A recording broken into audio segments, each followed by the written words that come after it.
கரங்களை வைத்து கத்திர சூத்திரமனும் கத்த நல்லவர். ஹல்லேலூயா. சொன்னபடியாக இந்த புதன்கிழமை ஆண்டவர் சொன்ன அந்த வசனத்தை வாசிங்க. ஆபகு புக் எடுத்துங்க. ஆபகு 2 அதிகாரம் 3 வசனம். ஆபகு 2 அதிகாரம் 3 வசனம். 1084 பக்கம்.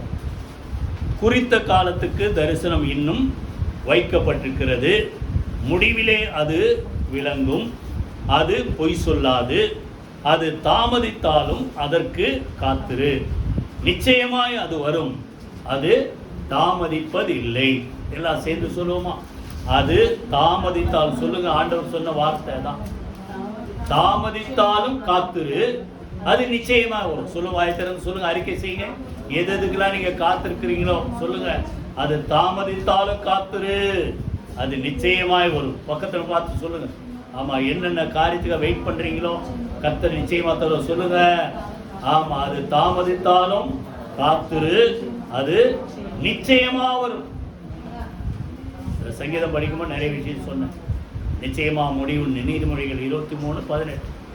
நிச்சயமா முடிவு உண்டு, உன் நம்பிக்கை என்ன செய்யாது, வீண் போகாது. நீதிமொழிகள் 13:12 நேக நாள் காத்திருக்கு, நெடுங்காலம் காத்திருக்கிறது எப்படி இருக்கும்? இருதயத்தை சோர்ந்து போகணும், இழைக்க பண்ணும். ஆனா அதே நேரத்தை அது நிச்சயமா வரும்ன்றார்ல. அது வரும்போது எப்படி இருக்கும் சொல்லுங்க? ஜீவ விருட்சம் போல இருக்கும். கைகளை வீட்டு கத்துற சூத்திரமோ நல்லா கவனிங்க. அநேக மக்கள் அநேக நன்மைகளுக்காக, புரியுதா, ஆசீர்வாதத்துக்காக எதிர்பார்த்து காத்திருக்கும். ஆனா நிச்சயமா சொல்றார் ஆண்டவர், தாமதித்தாலும் என்ன செய், காத்திரு. அப்படின்னா அர்த்தம் ஜெபம் பண்ணிட்டே இருக்கு. 123 சங்கீதத்தில் என்ன பிடித்த பகுதி இருக்கு, புரியுதா? கர்த்தர் இரக்கம் செய்கிற வரைக்கும் எங்கள் கண்கள் அவரையே என்ன செய்கிற சொல்லுங்க, நோக்கி இருக்கிறது. தாமதித்தாலும் காத்திரு, நிச்சயமா வரும், அது என்ன செய்யாது, தாமதிப்பதில்லை. ஏசாயா 64 அதிகாரம் யாரா எடுத்தீங்களா? ஏசாயா 64:4 சொல்றாரு, கர்த்தருக்கு காத்திருக்கிறவர்களுக்கு கர்த்தர் உண்டு பண்ணி வைத்திருக்கிற நன்மைகளை சொல்லுங்க. அங்க இருக்கும் பாருங்க, கண் காணவும் இல்லை. 64:4 தேவனே, உமக்கு காத்திருக்கிறவர்களுக்கு நீர் செய்பவர்களை நீரே அல்லாமல் உலக தோற்றம் முதற்கொண்டு ஒருவரும் கேட்டதில்லை, செவியால் உணர்ந்ததும் இல்லை, அவைகளை கண்டதும் இல்லை. நீங்க காத்திருக்கிறீங்க எத்தனை காரியம், இன்னும் அவரு வச்சிருக்காரு நிறைய விஷயம், புரியுதா? அப்போ நம்ம காத்திருக்கிறத விட அவர் வச்சிருக்கிறது உன்னதமானது. எத்தனை பேர் நான் சொல்றேன் ஒத்துக்கிறேன்? அவர் நமக்காக கொடுக்கணும் வச்சிருக்கிறது உன்னதமானது. காத்திருக்கிற மக்களுக்கு கர்த்தர் சிறந்ததை தருவார். அது யாருக்கும் என்ன செய்யாத, உணரக்கூட முடியாது இது எப்படி நடந்தது. அப்படி காத்திருக்கிறவர்களுக்கு நன்மை செய்கிற தேவன், புரியுதா? அந்த சங்கீதம் நம்ம படிச்ச நல்ல வார்த்தை. எப்படி காத்திருக்கணும் சொல்லுங்க? விடியற் காலத்துக்கு காத்திருக்கிற அந்த ஜாமக்கார வாட்ச்மேனை போல என்ன செய்யறோம்? பொழுது எப்போ விடியும், அது ஒரு காத்திருக்கு. 2வது நிச்சயமா விடியும். வாயத்தன் சொல்லுங்களா, வாயத்தன் சொல்லுங்களா, சொல்லுங்க. எப்படிங்க நிச்சயமா விடியும்? அப்படிதானே? 4 மணி ஆச்சுன்னா 5:30 மணிக்கு நிச்சயமா பொழுது விடுதிர போகுது. அப்போ சீக்கிரத்துல அந்த வெளிச்சத்தை நான் பார்ப்பேன், அந்த நம்பிக்கையோடு. அப்படிதான் எப்படி காத்திருக்கணும்னு சொல்லுங்க. வாய்த்திறந்து நம்பிக்கையோடு காத்திருங்க. அடுத்தது, அந்த காத்திருக்கிற நேரத்துல நீங்க சோர்ந்து போகாதபடிக்கு உங்களை கர்த்தர் பலப்படுத்துவார். ஒரு வசனம் வாசிங்க. எல்லாம் அடிக்கடி நான் சொல்ற வார்த்தை தான். மத்தேயு 12 அதிகாரம் 20 யாராவது ஒருத்தர் வாசிங்க. மத்தேயு 12:20.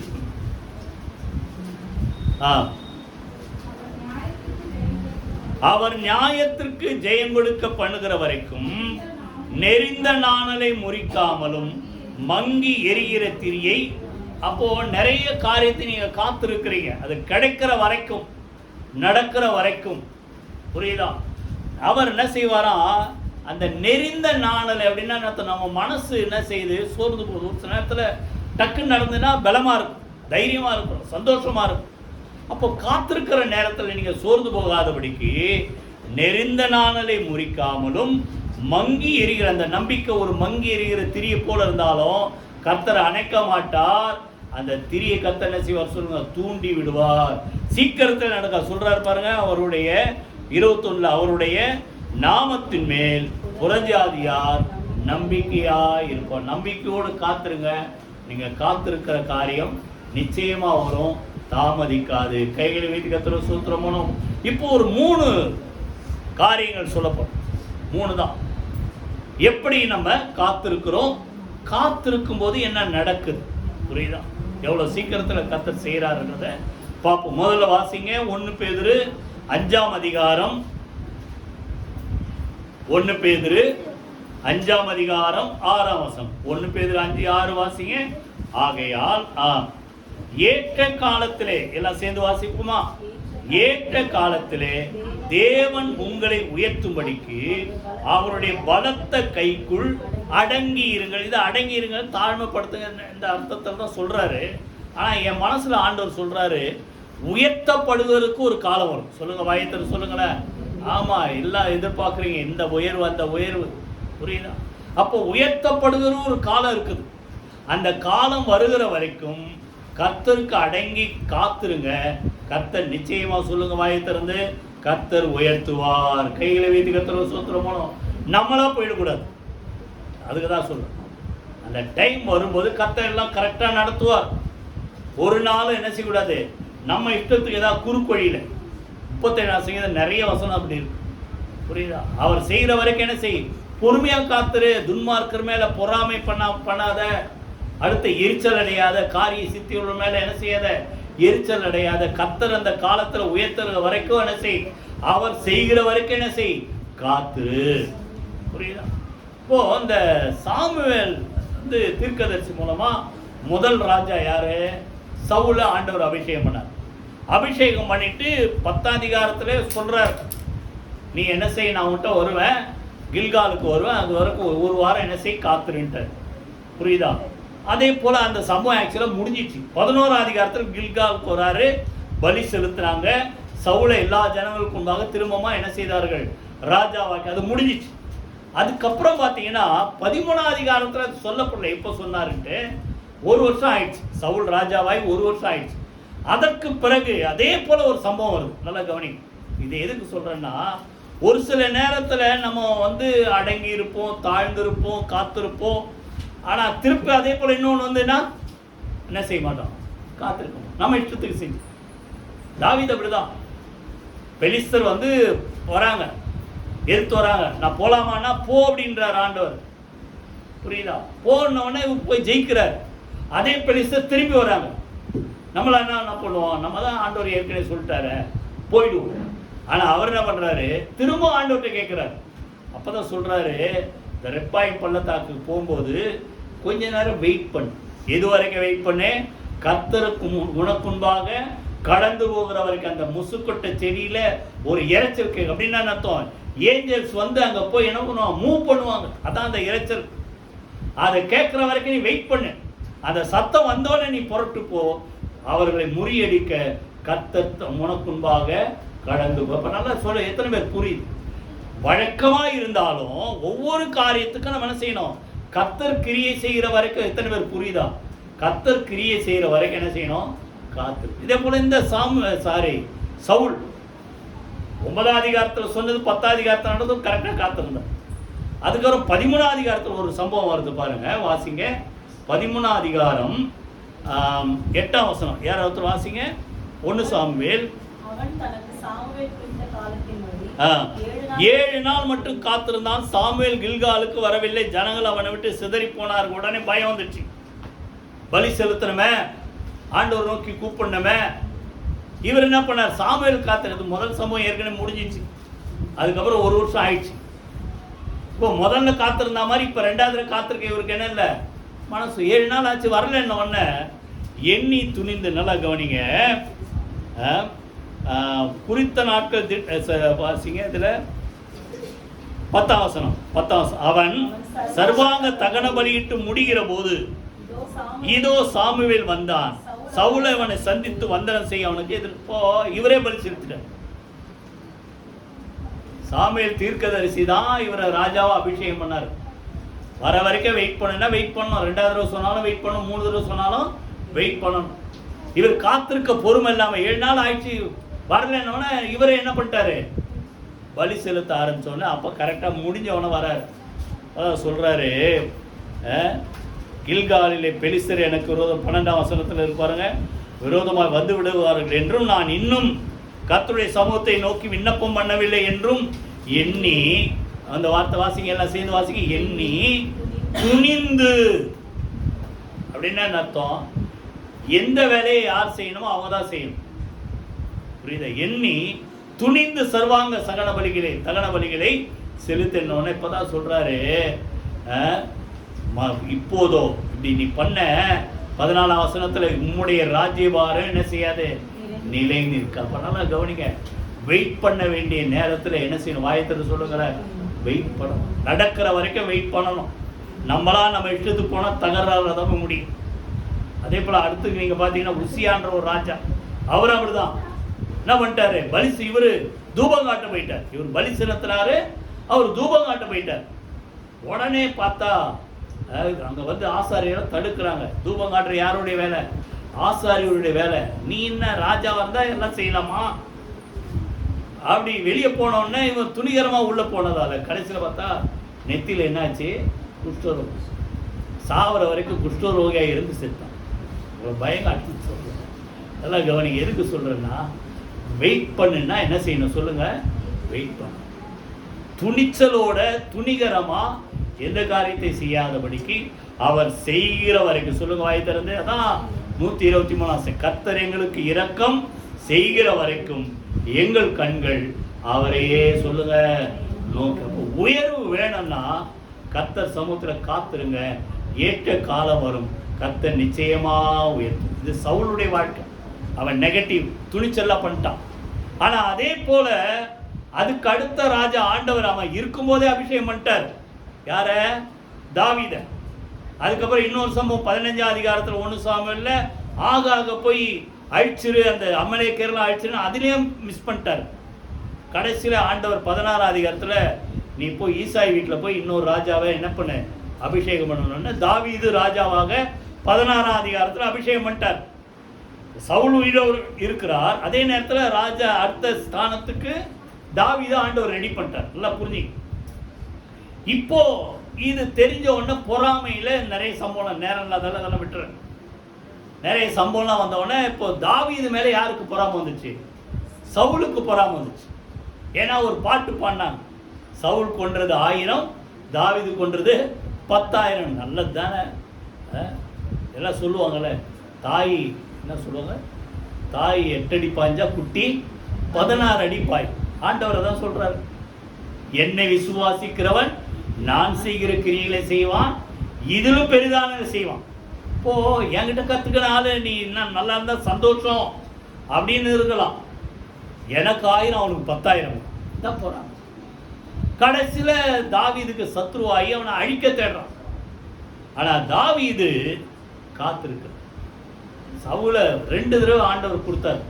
ஒரு தடவை என்ன பண்றாரு, வெளிக்கு போகும்போது பக்கத்துல இருக்கு உட்கார்ந்து இருக்கிற இவங்க கண்டுபிடிச்சிட்டாங்க, யாரு? தாவீதும் அந்த அவங்க கூட இருக்கிற சேனை மக்களும். அப்போ அபிசாய் கூட்டுன்னு போகும்போது அபிசாய் சொல்றான், இதெல்லாம் 1 சாமுவேல் 24ஆம் அதிகாரம், சுருக்கமாக நானே சொல்லிடுறேன். அபிசாய் சொல்றான், அவரை சத்ருவை உன் கையில் ஆண்டவர் ஒப்பு கொடுத்துட்டார். இவனுக்கு பயந்து தானே ஊரை விட்டு காட்டில் மேட்டிலே நீ திரியிற, இவரை இங்கே என்ன பண்ணிடலாம், கொலை பண்ணிடலாம் அப்படின்னு. இல்லை கர்த்தர் அபிஷேகம் பண்ணவட நான் என்ன செய்ய மாட்டேன், தொட மாட்டேன்ட்டு இவரை ராஜாவா ஆண்டவர் அபிஷேகம் பண்ணிட்டாலும் அந்த டைம் வர வரைக்கும் பொறுத்து இருந்தார். அது ஒரு தடவை அந்த சால்வையினுடைய ஓரத்தை கட் பண்ணிக்கிட்டு அது அடையாளம். ஆண்டவர் உன்னை என்கிட்ட ஒப்பு கொடுத்தாரு, ஆனாலும் பாரு உன்னை நான் காப்பாற்றினேன். ஆனால் அதுக்கப்புறம் திரும்பியும் இந்த சவுல் மனம் திரும்பலை, திரும்பியும் இவனை தேடி இவனை கொல்ல வகை தேடுறான். இன்னொரு தடவை கெபியில் போய் தூங்குறாங்க, அயர்ந்த நித்திரையான். சவுலும் அவனுடைய படைத்தலைவன் அப்னேர் மற்றும் எல்லாம் தூங்குறாங்க. அங்கே பார்த்தா பக்கத்தில் சவுளுடைய ஈட்டி குத்தி இருக்கு. அப்போ கூட வந்தவன் சொல்கிறான், இவனை 2 குத்தா குத்தாம ஒரே குத்தா குத்துட்டுமா. இது 26ஆம் அதிகாரம் சொல்கிற கவனிங்க. 2 சான்ஸ் தாவீதுக்கு வந்தது. எதிரியை கொண்டுட்டு ராஜாவாயன் யாருமே ஒன்றும் கேட்க போகிறது, புரியுதா? ஏன்னா கர்த்தர் அபிஷேகம் பண்ணும். அதனால் அங்கேயும் அவர் சொல்கிறாரு, அவரா வியாதி வந்து செத்தாலும் இல்லை யுத்தத்துக்கு போய் செத்தாலோ இல்லை வயசு மூப்பு நிமித்தம் செத்தால தவிர நான் அவர் என்ன செய்ய மாட்டேன், கொல்ல மாட்டேன்ட்டு காத்திருந்தேன். அதற்கு பிறகு தாவீதை கர்த்தர் ராஜாவா அபிஷேகம் பண்ணினார். சவுளுடைய போர்ல போய் மரணம் அடைந்தார். தாவீது ராஜா அபிஷேகம் பண்ணார். சவுலின் ராஜ்யத்தை பார்க்கிலும் தாவீது ராஜ்யத்தை கர்த்தர் விஸ்தாரமாக்கினார். கைகளை வைத்து கர்த்தர். அப்ப நல்லா கவனிங்க, ஒரு உயர்வு வரணும்னா உங்களுக்கு தெரிஞ்ச குறுக்கு வழியில எல்லாம் போவாதீங்க. கர்த்தர் அதை நடத்துற வரைக்கும், உங்களுக்கு கிடைக்கிற வரைக்கும், உங்களை உயர்த்துற வரைக்கும் பொறுமையா என்ன செய்யுங்க, காத்து. ஆனால் தான் புதிய ஏற்பாடுல அப்போஸ்தலர் நடவடிக்கைகள்ல இந்த தாவீது ஆண்டவர் பாராட்டுறார். 13 அதிகாரம் 22 வசனத்துல சவுலை தள்ளி. ஏன் சவுலை தள்ளினாரு? தேவனுடைய வார்த்தைக்கு என்ன செய்யல, கீழ்ப்படியில, இஷ்டம் போல நடந்தான், துணிகரமா நடந்தான். சவுலை ராஜாவா இராதபடி தள்ளிட்டு யாரை தெரிந்து கொண்டார்? தாவீது ஆட்டு மந்தையிலிருந்து தெரிந்து கொண்டார். அங்க ஒரு வார்த்தை சொல்றார், தாவீதை எனக்கு தெரிந்து கொண்டேன், ஏன்னா அவன் எனக்கு பிரியமானவன், எனக்கு சித்தமானதை எல்லாம் செய்வான். கையில வீட்டு கர்த்தர் சூத்திரம் பண்ணுவோமா? அதனால கவனிங்க, ஏற்ற காலத்துல கர்த்தர் உங்களை உயர்த்தணும்னா அவர் அந்த டைம்ல உயர்த்துகிற வரைக்கும் அவருடைய பலத்தை கருத்துக்குள்ள என்ன செய்யுங்க, அடங்கிருங்க. ஜோமணி என்ன செய்யுங்க, காத்துருங்க. குறுக்கு வழியில எந்த காரியத்தை என்ன செய்யாதீங்க, முயற்சிக்காதீங்க. ஒருவேளை நம்ம ஒரு சில நேரத்தில் பார்த்தீங்கன்னா இந்த இப்போ உலகத்தில் தான் நடக்குது. நீங்கள் தான் இருப்பீங்க அடுத்த ஸ்டெப்புக்கு போகிறதுக்கு, அடுத்த என்ன சொல்கிறது, அடுத்த ப்ரொமோஷன் நீங்கள் தான் இருப்பீங்க. ஆனால் குறுக்கு வழியில் வேற ஒருத்தர் வந்து உள்ளே போயிடுவோம்.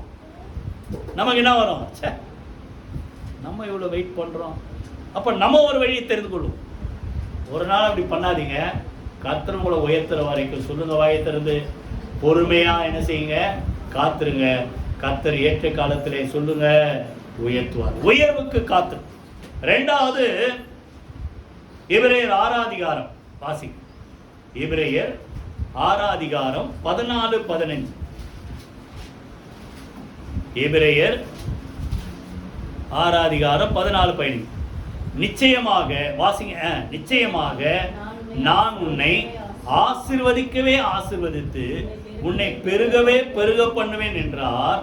அந்தப்படியே அவன் எப்படின்னா பொறுமையாய் காத்திருந்து வாக்குத்தத்தம் பண்ணப்பட்டதை சொல்லுங்க பெற்றுக்கொண்டான். கையை வீதி கர்த்தர் சூத்திரம் மூலமோ வாக்குத்தத்தம் பண்ணப்பட்ட ஆசீர்வாதம். இங்க கவனிங்க, எல்லாரும் நீங்க தேடிட்டே இருக்காதீங்க, படிச்சாச்சு சரியா? கவனிங்க, நோட் பண்ணி சரியா?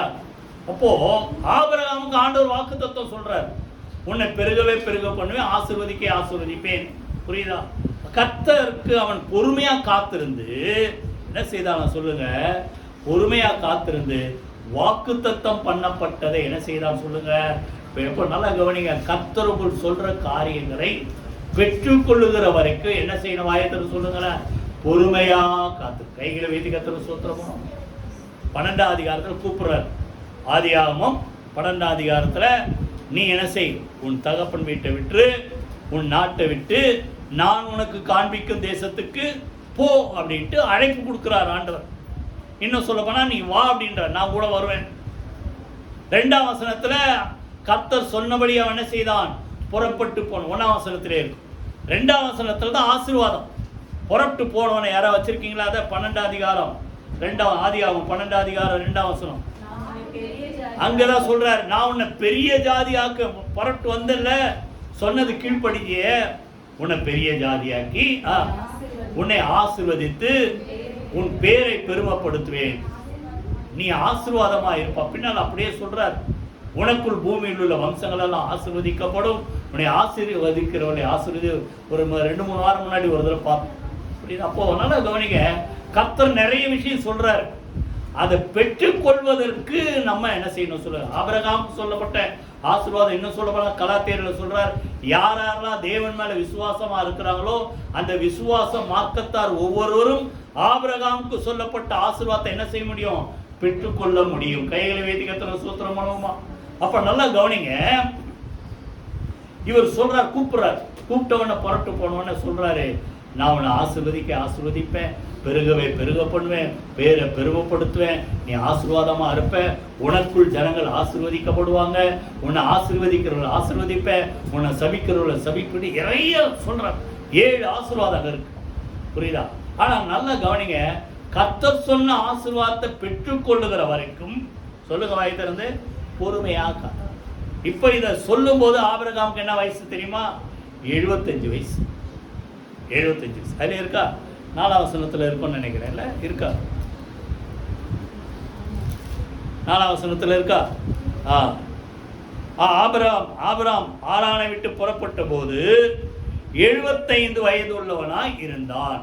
இப்போ சொன்ன வாக்குத்தத்தம் நிறைவேறும் போது என்ன வயசு அவருக்கு? 100 வயசு.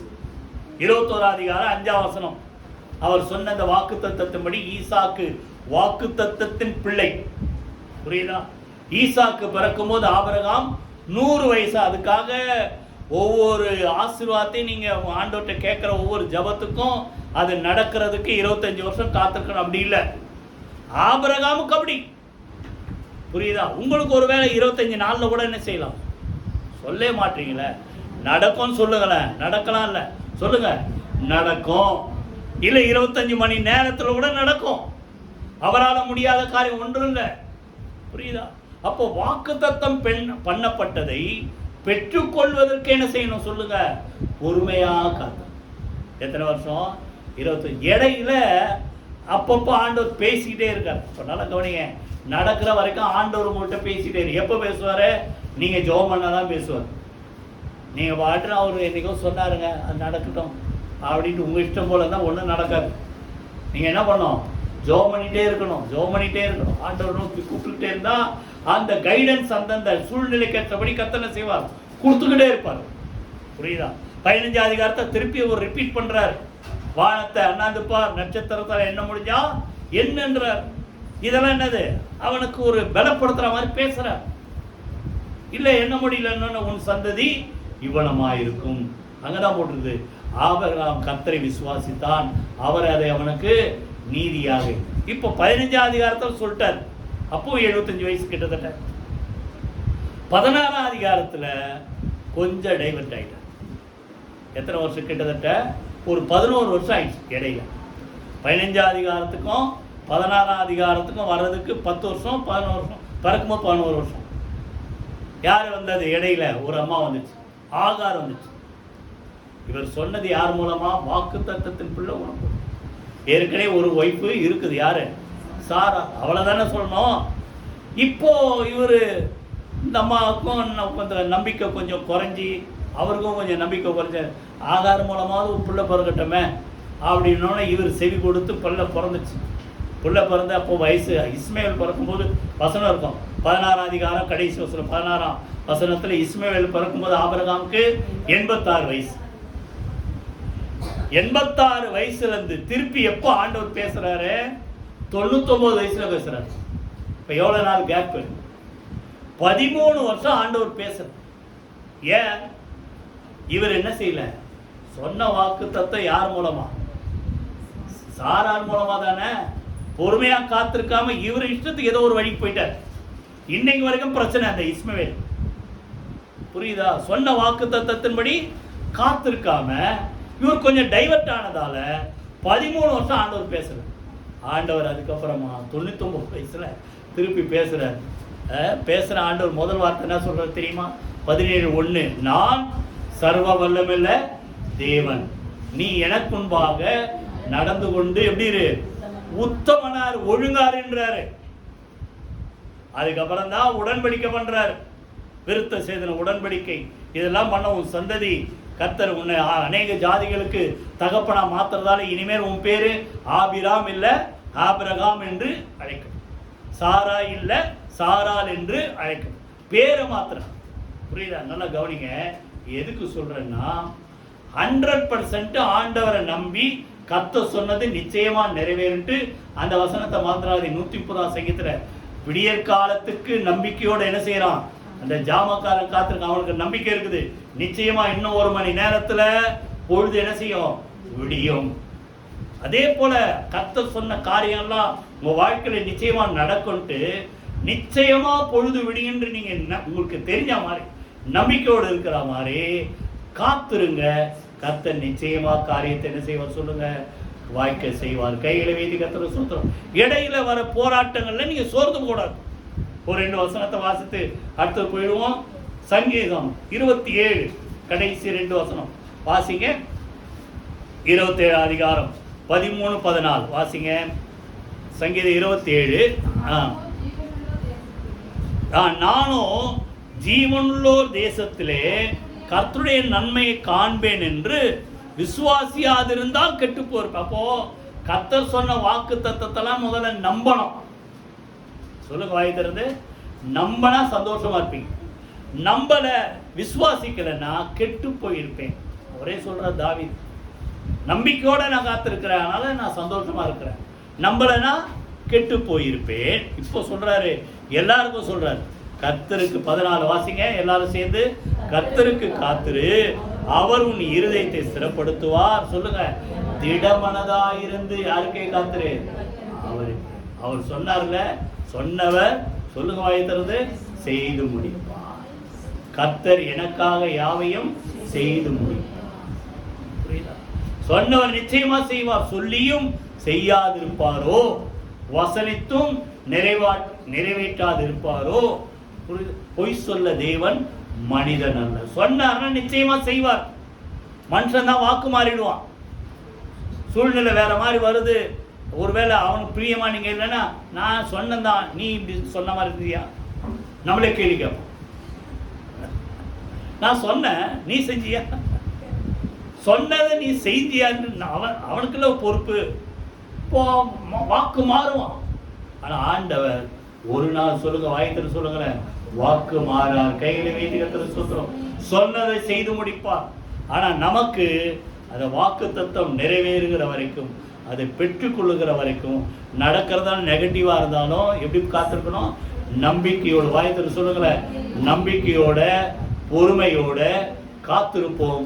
சீக்கிரத்தில் வரும், அது தாமதிப்பதில்லை, அது நிச்சயமா நிறைவேறும். இது 2வது என்ன பார்த்தோம்? வாக்கு தத்தம் செய்ததை பெற்றுக்கொள்ள காத்திருக்கும். முதல்ல உயர்வு வருகிற வரைக்கும், அந்த ஏற்ற காலம் வருகிற வரைக்கும் காத்திருக்கும். 2வது வாக்கு தத்தம் நிறைவேறுவதற்கு வரைக்கும் பொறுமையா காத்திருக்கும். 3வது ஒரு காத்திருக்கும், ஒரு சூழ்நிலை.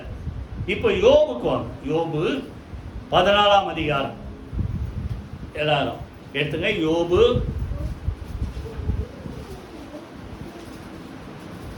645 பக்கம், 14ஆம் அதிகாரம் 13ஆம் வசனம் முதல்ல வாசி. பாதாளத்தில் ஒளித்து மது கோபம் தீரு மட்டும் என்னை மறைத்து என்னை திரும்ப நினைக்கும்படிக்கு எனக்கு ஒரு காலத்தை குறித்தால் நலமா. கஷ்டமான சூழ்நிலை. நிச்சயமா சொல்ற, உலகத்துல எல்லாரும் சொல்றது, யோபுக்கு வந்த மாதிரி கஷ்டம் உலகத்துல யாருக்குமே வரல. அவ்வளோ கஷ்டம். சரீரம் முழுச பாடு, இழப்பு. புரியுதா? பிள்ளைங்க இழந்தான், ஆஸ்தி இழந்தான், வீட்டை இழந்தான், எல்லாத்தையும் இழந்தான், சுகத்தை இழந்தான். வேதனை. அந்த வேதனை மத்தியில் சொல்றா, எனக்கு ஒரு டைம் குறித்தா நல்லா இருக்கும். புரியுதா? சொல்றாரு பின்னால 14 வாசிங்க. மனுஷன் செத்த பின் பிழைப்பானோ, எனக்கு மாறுதல் எப்போது வரும் என்று. அதாவது இதெல்லாம் மாறும். நான் சொல்ற புரிஞ்சுங்க ஒவ்வொரு வார்த்தையும். இதெல்லாம் சொல்லுங்க. இப்போ கஷ்டமான சூழ்நிலை வருது, வேதனையான சூழ்நிலை, பாடுகளை அனுபவிக்கிற சூழ்நிலை, நெருக்கப்படுகிற ஒரு சூழ்நிலை. அதன் மத்தியில உங்களுக்கு ஒரு நம்பிக்கை வரணும். இதெல்லாம் நிச்சயமா மாறும். வாயத்தரங்களேன் சொல்லுங்க, இதெல்லாம் நிச்சயம். சொல்லுங்க, இதெல்லாம் நிச்சயமா மாறும். அப்போ மாறுதல் வரும் என்று அப்படி எனக்கு குறிக்கப்பட்ட போராட்டத்தின் நாளெல்லாம் நான் என்ன செய்கிறேன்? அப்போ பாடுகள் மத்தியில இதை கர்த்தர் மாற்றுவார் என்று அந்த டைமுக்கு நான் என்ன செய்கிறேன்? சொல்லுங்க. யோபு சொல்றாரு, காத்திருக்கிறேன். கஷ்டம் வந்த உடனே எத்தனை பேர் நிச்சயமா மாறுதல் வரும்னு காத்திருக்கிறீங்களா? இல்ல புலம்ப ஆரம்பிக்கிறீங்க? புலதான் பார்த்து கேட்க புலம்புறீங்க. புலம்புனா கூட பரவாயில்ல, ஆண்டவர்கிட்ட கோச்சுக்குவாங்க நிறைய பேர். ஏசாயால சொல்றாரு, இஸ்ரவேலே நீ என்னை நோக்கி என்ன செய்யல? கூப்பிடல. ஏன் கூப்பிடல? ஏன் கூப்பிடல? ஆண்டவர்கிட்ட கேட்டேன். எங்க கேட்கிறாரு? கேட்கிறவர் தாங்க அவரு. என்னை நோக்கி என்ன செய்யல? கூப்பிடல. அடுத்த சொல்றாரு, நீ என்னை குறித்து என்ன பண்ணிட்ட? மனம் சலித்து போனாய். இதெல்லாம் எத்தனை பேர் அனுபவிச்சு? சலிப்பு வந்துட்டா கூப்பிடுறதை நிறுத்திட்டீங்களா? ஜெபம் பண்றதை நிறுத்திட்டீங்களா? அதான் கவனிங்க. யோபு சொல்றாரு, அவ்வளோ பாடுகள் மத்தியில, உபத்திரவத்தின் மத்தியில போராட்டத்தின் மத்தியில இதெல்லாம் ஒரு நாள் நிச்சயமா மாறும் என்று அந்த காலத்துக்கு நான் சொல்றேன், நல்லா புரிஞ்சுங்க, உங்களுக்கு அழகா சொல்றேன். அந்த போராட்டத்தின் மத்தியில் இதெல்லாம் நிச்சயமா மாறும் என்று சொல்லுங்க. இப்போ அந்த காலத்துக்கு நான் காத்திருக்கிறேன். நம்பிக்கையோடு இதுக்கு காத்திருங்க. நான் பார்க்கறதெல்லாம் ஒரு நாள் நிச்சயமா சூழ்நிலை மாறும். கைகளை வைத்து கர்த்தருக்கு ஸ்தோத்திரம் பண்ணுவோம். மாறுச்சா இல்லையா? இடையில கொஞ்சம் நினைச்சு பார்த்துக்கிறாரு. அது ஒரு நல்லதும் இருக்கு. 29 அதிகாரத்தில் சொல்றாரு, நான் சுருக்கமா சொல்றேன். சென்று போன நாட்களில் இருந்த சீரியனுக்கு இருந்தால் இப்பொழுது இருந்தால் நல்லமா இருக்கும். அப்பொழுது கர்த்தர் என்னோடு கூட இருந்தார். அவருடைய வெளிச்சத்திலே நான் கடந்து போனேன். அவர் தீபமேன் தலைமேல் பிரகாசித்தது. என்னை பிள்ளைகள் என்னை சூழ இருந்தார்கள். புரியுதா? இப்படி நிறைய சொல்றேன். என் பாதங்களை அப்ப என்ன செஞ்சேன்? நெய்யினா கழுவுனேன் சொல்றார். அப்போ நல்லா கவனிங்க. இதெல்லாம் இது எதுக்கு சொல்றேன்னா, இதையும் கொஞ்சம் நினைச்சிங்க. போராட்டத்தின் காலத்தில் நீங்க சோர்ந்து போகாத இருக்கணும்னா, நீங்க நல்லா இருக்கும்போது கர்த்தர் உங்களுக்கு செஞ்சதெல்லாம் நினைச்சு பார்க்கணும். நான் சொல்றேன், எத்தனை பேர் புரியுது? அப்பதான் அதுல ஒரு பலம் வரும். ஆண்டவர் நம்ம கூட நம்ம எப்படி இருந்தோம், புரியுதா? அப்போ அதை கொஞ்சம் நினைச்சு பாரு. சென்று போன நாட்கள் அப்படிலாம் இருந்தனே, அந்த நாட்கள் திருப்பி வருமா? இப்போ சொல்றாரு, அந்த போராட்டம் மாறும் என்று சொல்லி திருப்பி சொல்ற. அந்த சொல்லுங்க, வாய் திறந்து, அந்த போராட்டம் மாறும் என்று சொல்லி அந்த காலத்துக்கு சொல்லுங்க நான் காத்திருக்கிறேன். சங்கீதக்காரன் தான் சொல்றேன். 77 சங்கீதத்துல அப்படியே வருது, இரவிலும் என் கை தளராமல் விரிக்கப்பட்டிருந்தது. ஜோமணி ஆண்டவர் கேட்கிற மாதிரி தெரியல. ஆண்டவர் இரக்கம் செய்ய மறந்தாரோ, உருக்கமான இரக்கங்களை அடைத்து கொண்டாரோ, எல்லாம் சொல்லிட்டு இப்ப சொல்றாரு, இது என் பலவீனம்.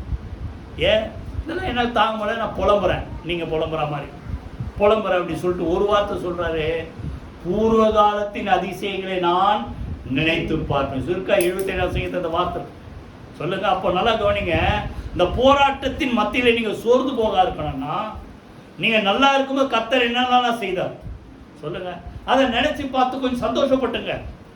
கர்த்தர் கூட இருந்தாரே, இப்படிலாம் பண்ணாரே, அப்ப அதையெல்லாம் செஞ்ச ஆண்டவர் சொல்லுங்க, வாய் திறந்து, அதையெல்லாம் செஞ்ச ஆண்டவர் இதையும் மாற்றுவார். அப்போ போராட்டத்தின் காலத்துல மாறுதல் வரும் என்று நான் என்ன செய்கிறேன்? அந்த காலத்துக்கு என்ன செய்கிறேன்?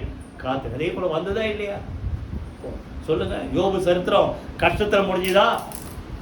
அதே போலதான் ஒவ்வொருக்கும் சொல்றேன், உங்க வாழ்க்கை ஒரு நாளும் சொல்லுங்க நீங்க நினைக்க கூடாத வகையில முடியாது சொல்றேன். புரியுதா? உங்க வாழ்க்கை சொல்லுங்க நீங்க நினைக்கிற காரியங்கள் நிறைவேறிதான் முடியும். நாங்கள் துன்பத்தை கண்ட நாட்களுக்கு சரியாக, தேவரீர் எங்களை சிறுமைப்படுத்தின நாட்களுக்கு சரியாக நீர் எங்களை என்ன செய்யுங்க? மகிழ்ச்சியாக்குங்க. அப்போ போராட்டத்தின் மத்தியில சோர்ந்து போவாதீங்க. இதெல்லாம் மாறும் என்று சொல்லி நான் என்ன செய்யறேன் சொல்லுங்க, பொறுமையோட மாறுச்சு. ஒரு காலம் வந்தது, அந்த திட்டின ஃப்ரெண்ட்ஸ் எல்லாம் யோபு கிட்ட அனுப்புறாரு, நீங்களாம் போப்பா, உங்களுக்காக யோபு ஜோமனாதான் உங்களை நான் மன்னிப்பேன்ட்டார். 42 அதிகாரம் 9, 10 அப்படியே தொடர்ந்து வாசிப்பாரு. அப்புறம் சொல்லி அனுப்பிட்டு கர்த்தர் யோபின் முகத்தை பார்த்தார். அப்போ திட்டின ஆளுக்காக நீ ஜோம் பண்றியா? எப்போ மாறுதல் வரும் சொல்லுங்க, வாய் திறந்து. புரிஞ்சுதா இல்லையா உங்களுக்கு? எப்போ மாறுதல் வரும்? உங்களை யாரெல்லாம் திட்டினாங்களா அதான மத்தேயுல சொல்றாரு, உங்களை நிந்திக்கிறவர்களுக்காக என்ன செய்யுங்க? ஜோம் பண்ணுங்க. சபிக்கிறவர்களை என்ன செய்யுங்க? ஆசீர்வதிங்க. இவர் அப்பதான் மாறுதல் வருது சொல்லுங்க. யோபனுடைய முன்னிலைமை பார்க்கலும் பின்னிலையை ரெண்டத்தனையாக கத்தனை செய்தா சொல்லுங்க, ஆசீர்வதித்தார். அவனை தேடி வந்து மக்கள் எல்லாம் வந்தவங்களாம் தங்க காசும் பொன் ஆபரணங்களையும் எல்லாத்தையும் தேடி வந்து கொடுத்தாங்க. யோபனுடைய பின்னிலைமை கத்தர். அப்ப முடிவு எப்படி இருந்தது? மாறுதல் வரும் என்று நான் காத்திருக்கிறேன். அதே போல யோபுடைய வாழ்க்கை கஷ்டத்துல முடியல, உபத்திரவத்துல முடியல, நல்லா பூரணமா முடிஞ்சது. கையில வேண்டிக்கிற சூத்திரம் பண்ணுவோமா? ஒரு மனுஷன் இன்னொரு மனுஷனை பத்தி பார்த்து முடிப்போம். ஒரு வசனம் வாசிங்க, அப்பதான் புரியும். சங்கீதம் 105 17 யாராவது வாசிங்க. 105 சங்கீதம் 17.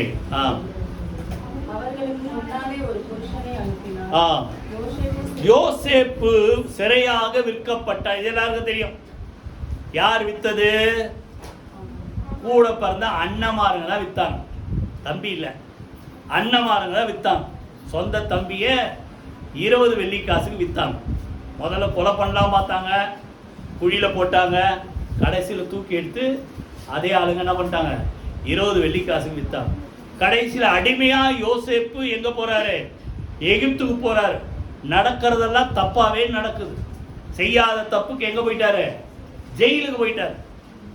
கடைசியில் ஒரு வாய்ப்பு வந்தது, சொப்பனத்துக்கு அர்த்தம் சொல்றாரு, அதே போல நடந்தது. ஆனா அந்த பாத்திரக்காரவனை மறந்துட்டான். 2 வருஷம் மறந்துட்டான். இப்போ இவரு நல்லா கவனிங்க, இவருக்கு சொன்ன தரிசனம் என்ன? 11 நட்சத்திரங்கள் என் பாதத்துல வந்து விழுந்தது, என்னுடைய அரிக்கட்டு நிமிர்ந்திருந்தது, உங்களுடைய அரிக்கட்டெல்லாம் என்னை சுத்தி வணங்குச்சு. இப்போ கர்த்தர் சொன்ன தரிசனம் நிச்சயமா நடக்கும்ட்டு அவனுக்கு நம்பிக்கை இருக்குது. ஆனா நடக்கிறதா எப்படி இருக்குது சொல்லுங்க? ஆப்போசிட்டா நடக்குது. செய்யாத முதல்ல எகிப்துக்கு அடிமையா போனது ஒரு என்னது கஷ்டம். 2வது செய்யாத தப்புக்கு ஜெயிலுக்கு போனது 2வது கஷ்டம்.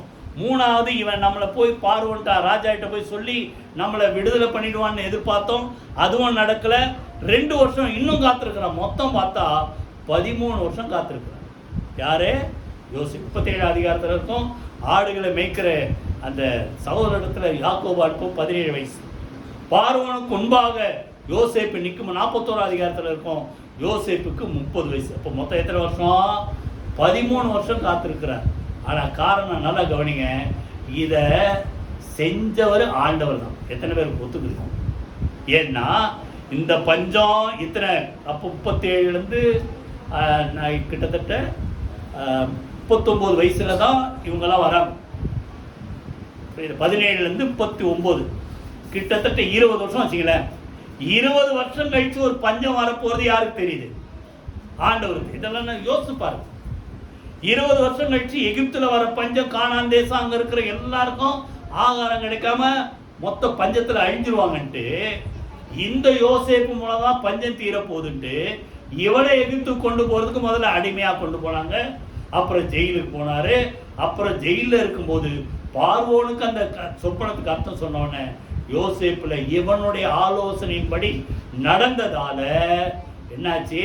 பஞ்ச காலம் முழுசும் அங்க தானியத்தை கர்த்தர் சேர்த்து வைக்க உதவி. அதே போல நல்ல விசேஷமா எகிப்து காப்பாற்றப்பட்டது பெருசு இல்ல, இவன் சொந்த குடும்பம், தகப்பன் யாக்கோபு, அவன் கூட பிறந்த 11 சகோதரர்கள் அழிந்து போகாதபடி அவர்களை காப்பாற்றுவதற்காக இதை முன்னேற்பாடா. கிட்டத்தட்ட 22 வருஷத்துக்கு முன்னால யாரை எங்க அனுப்பிட்டாரு? யோசேப்பை எகிப்துக்கு அனுப்பிட்டார். ஆனா 13 வருஷம் கஷ்டப்பட்டார். புரியுதா? படலா கவனிங்க. கர்த்தருக்கு வரும் காலங்கள் நிச்சயமா தெரியும். எப்போ மாறுதல் எவ்வளவு சீக்கிரம் நடக்கணும்ன்றது யாருக்கு தெரியும்? கர்த்தருக்கு தெரியும். ஆனா நம்ம வேலை அவர் அதை மாறுதல் வருகிற வரைக்கும் நம்ம என்ன செய்யணும் சொல்லுங்க? காத்திருப்போம். சரி, 18 அதிகாரம் லூக்கால ஆண்டவர் சொல்றார், இரவும் பகலும் சொல்லுங்க தம்மை நோக்கி கூப்பிடுற விஷயத்துல கர்த்தர் இரக்கம் செய்யாமல் நீடிய பொறுமையுள்ளவராய் டைம் வேஸ்ட் பண்ணுவாரா? இல்ல, சீக்கிரத்துல வாய்த்தல் சொல்லுங்களேன், சீக்கிரம் சொல்லுங்க, சீக்கிரத்திலே அவர்களுக்கு என்ன செய்வார் சொல்லுங்க? நியாயம். அப்போ பாடுகளுக்கு முடிவு வரும். நிச்சயமா அந்த மாறுதல் வருவதற்கு நாங்கள் என்ன செய்கிறோம்? காத்து. எல்லாரும் எழுந்து கர்த்தரை ஸ்தோத்திரம் பண்ணி ஜெபமனோமா. அது மறந்துடாதீங்க. அது தாமதித்தாலும் சொல்லுங்க அதற்கு காத்திரு, அது நிச்சயமா வரும். அது தாமதிப்பதில்லை. கரங்கள் வைத்து கர்த்தரை ஸ்தோத்திரமனோ. எல்லாம் கர்த்தரை துதிப்போமா. உயர்வுக்கு காத்துருங்க. குறுக்கு வழியில நீங்களா ஒன்றும் செய்யாது, துணிகரமா எதுவும் செய்யாது. 2வது என்ன பார்த்தோம்? வாக்கு தத்தம் நிறைவேறதுக்கு நிச்சயமா அதை செய்வார் நம்பிக்கையோட காத்துருங்க. தேவனுடைய ஆலோசனை விட்டு போயிடாது. 3வது பாடுகளுக்கு ஒரு முடிவு உண்டு, அது மாறும் என்று சொல்லி நம்பிக்கையோட பொறுமையா காத்துருங்க. எல்லாவற்றையும் கர்த்தர் முடித்து வைப்பார். கரங்கள் வைத்து கர்த்தரை ஸ்தோத்திரம் பண்ணுவோமா. நன்றி தகப்பனே, நீ சொன்ன அந்த வார்த்தைக்காக. அது தாமதித்தாலும் அதற்கு காத்துடு, அது நிச்சயமா வரும். அது தாமதிப்பதில்லை சொன்ன வார்த்தைக்காக நாங்கள் நன்றி செலுத்துகிறோம். ஆண்டவர் விரும்பினது வரும்போது ஜீவ விருட்சம் போல இருக்கும் சொன்ன அந்த வார்த்தைப்படி இந்த பிள்ளைகள் எந்தெந்த ஆசீர்வாதங்களுக்காக, நன்மைகளுக்காக, உயர்வுகளுக்காக. ஆண்டவரே கர்த்தாவே, உடைய பிள்ளைகள் காத்திருக்கிறார்களோ சீக்கிரத்திலே நிறைவேற்றுகிற தேவன், சொன்னதை செய்து முடிக்கிற தேவன். இந்த பிள்ளைகள் சோர்ந்து போகாதபடிக்கு சீக்கிரத்தில் அந்த காரியங்களை கர்த்தர் வாய்க்க பண்ணுவீராக. உயர்வுக்கு காத்திருக்கிற மக்களை கர்த்தர் உயர்த்துவீராக. விரோதமாக எழும்புகிற எல்லா மனிதர்கள் வஞ்சங்களை கர்த்தர் முறியடிப்பீராக.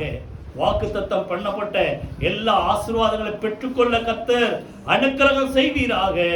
பாடுகளுக்கு நிச்சயமா முடிவுன்னு சொன்ன வார்த்தைப்படி எல்லாவற்றையும் கர்த்தர் முடிப்பார் என்று சொல்லி காத்திருந்து எல்லாவற்றின் விடுதலையாக கர்த்தர் உதவி செய்வீராக.